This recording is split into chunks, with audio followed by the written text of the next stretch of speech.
The game starts with a short scene showing someone waking up in an obscure basement room and being instantly shot in the head.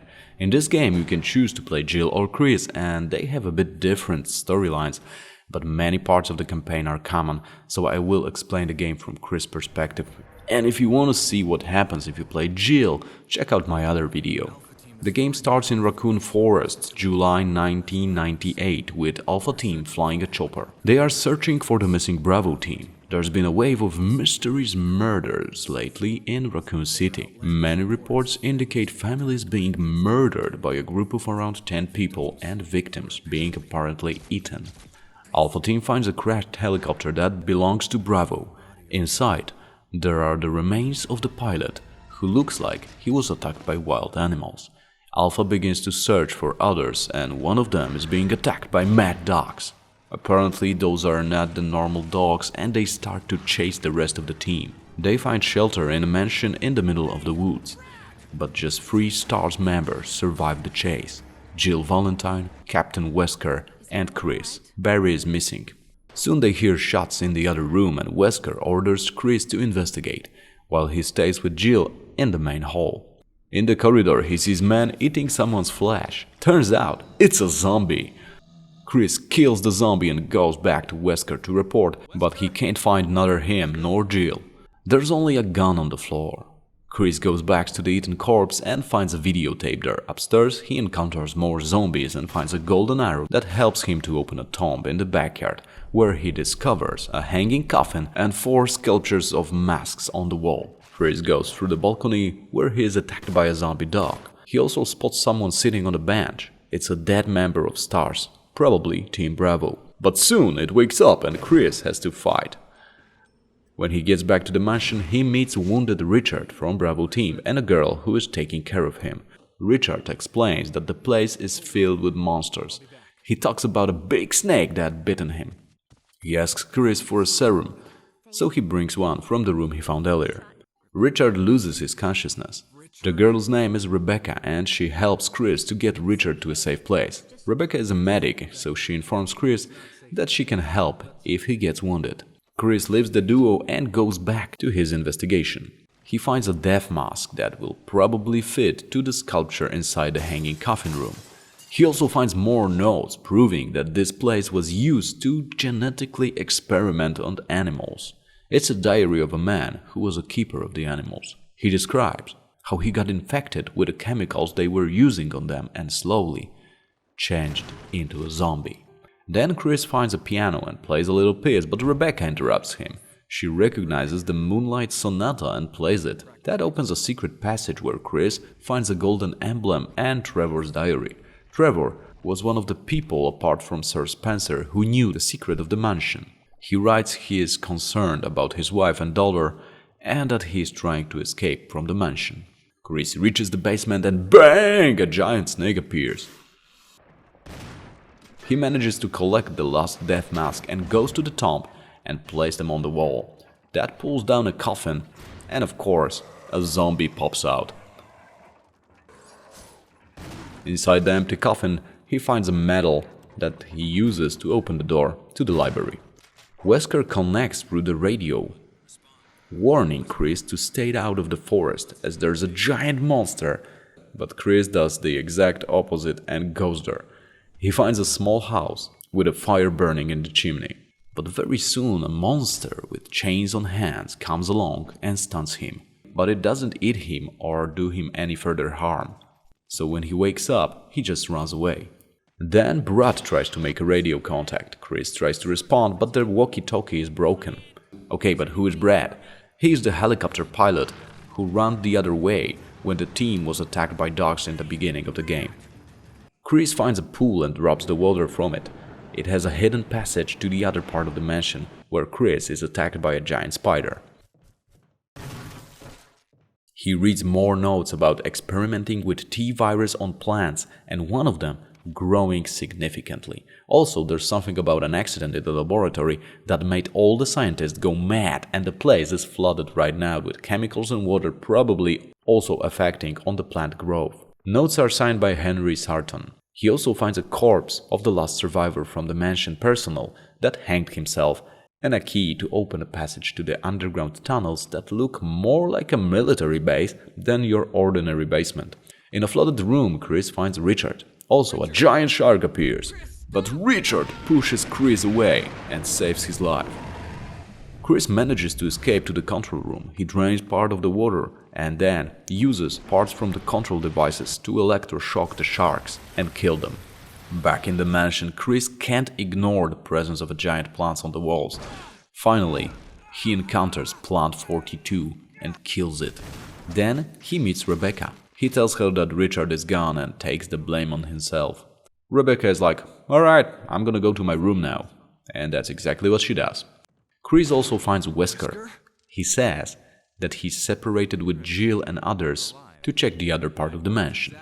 Brad again reaches Chris on the radio, but he still can't answer. Then he is attacked by other mutants, and they totally look like bottle frogs.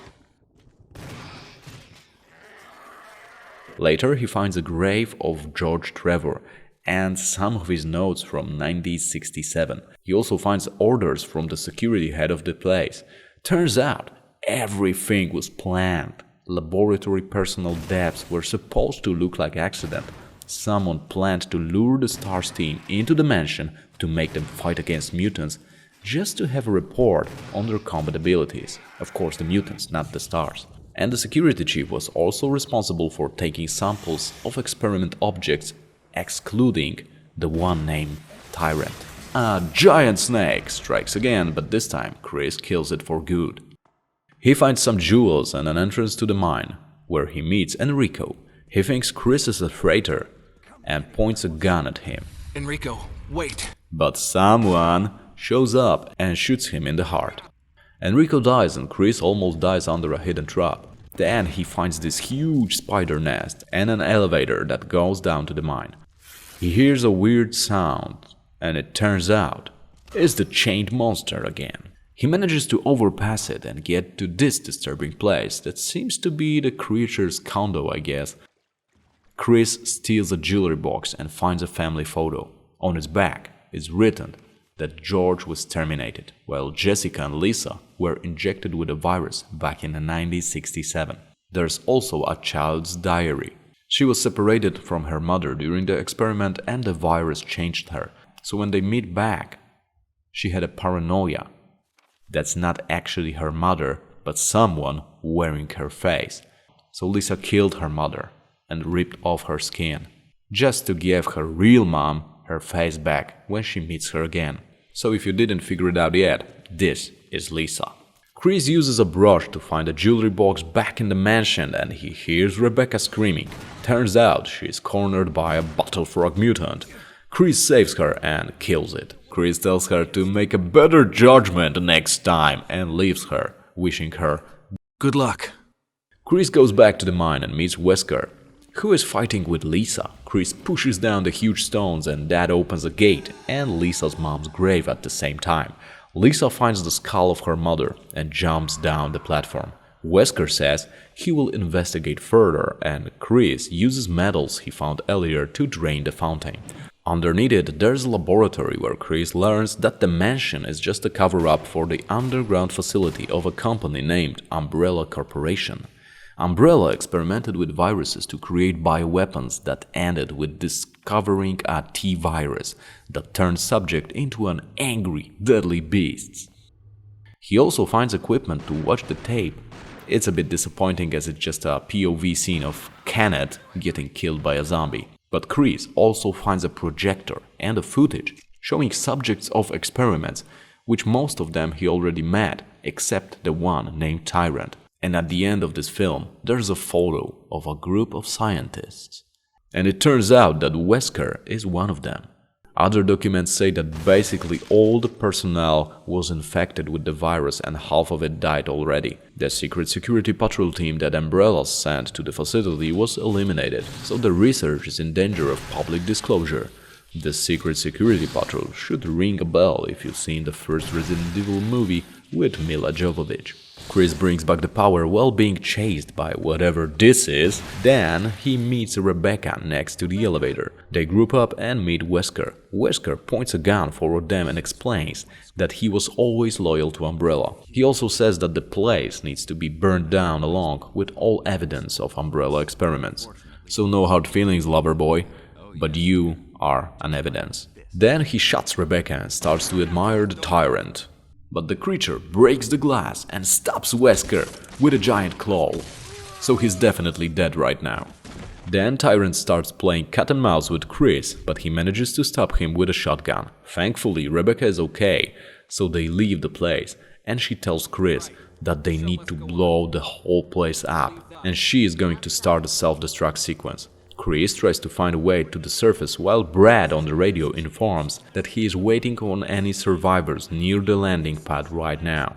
He also finds Jill locked in cell. They meet back with Rebecca, who all of a sudden gets cocky and tells Chris, "Go and meet Brad, and I will take care of the business."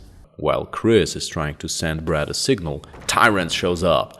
He stuns Jill and starts fighting with Chris and Rebecca. They are running out of time and bullets. But Brad finally shows up and throws them a rocket launcher. And with one clean, perfect shot, this baby handles the job. Then we see a helicopter flying away while the mansion blows up. Rebecca is tired and she apologizes to Chris, who says it's okay, babe, and the trio happily fly towards the sunrise.